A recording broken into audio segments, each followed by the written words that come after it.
This summer, market stalls are overflowing with Java plums. Look at these branches. They are practically raining dark purple fruit. Trees that barely produced a handful last year are suddenly yielding massive bounties. For generations, grandmothers across the region shared a very specific observation about this phenomenon. They warned that when plum trees drop fruit this aggressively in the summer, a severe drought is almost certainly coming. We tend to brush off these old sayings. We live in an age where we prefer satellite weather maps and rigid data points over generational folklore. We treat traditional ecological knowledge as quaint superstition, but the trees are communicating a measurable physical reality. By relying solely on our digital screens, we are ignoring a glaring environmental warning sign dropping right at our feet. We repeat this pattern of ignoring internal health in favor of external output in our schools. We obsess over the visible yield of academic performance, while the underlying systems that support a student's character begin to wither. Parents naturally want to shield their children from hardship, placing them in comfortable, protective bubbles. Meanwhile, teachers are pressured to race through the syllabus, the warnings of the plum trees.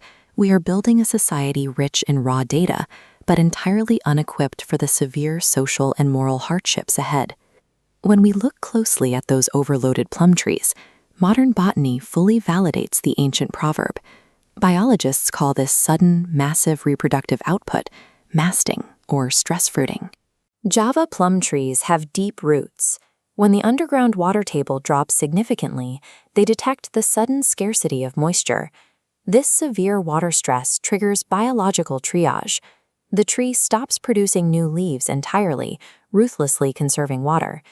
Anticipating its potential death, it channels all remaining energy into creating seeds, accepting its demise to ensure its lineage survives. Though researchers often label this suicide fruiting, the behavior follows a hyper-efficient logic. The tree identifies that its own sacrifice is the only path to continuing the species. Faced with an existential threat, nature's immediate response is to aggressively invest in the harsh reality resilience of its offspring. Compare that practical, biology-driven survival strategy with how modern human society prepares its own offspring for the future. In our schools, the primary source of stress for educators is simply completing the textbook. The focus is exclusively on passing the next exam, leaving no bandwidth to instill practical life values. At home, we actively shield our kids from every minor difficulty.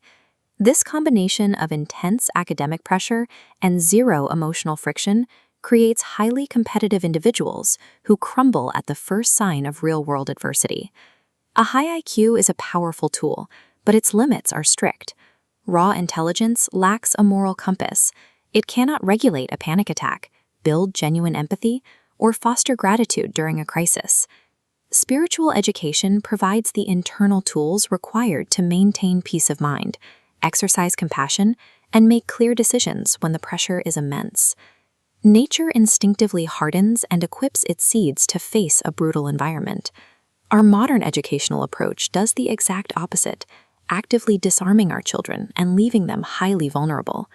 We do not have to choose between scientific progress and traditional values. They are two necessary halves of a complete survival protocol. Science identifies the mechanics of a threat. Botany explains exactly why the water table is dropping, and a high IQ helps us engineer new irrigation systems. But ancient spiritual wisdom teaches us how to endure the psychological weight of the drought itself. Navigating resource scarcity requires the raw data to understand the problem and the spiritual fortitude to work together to survive it. This demands that parents and educators rethink their entire approach.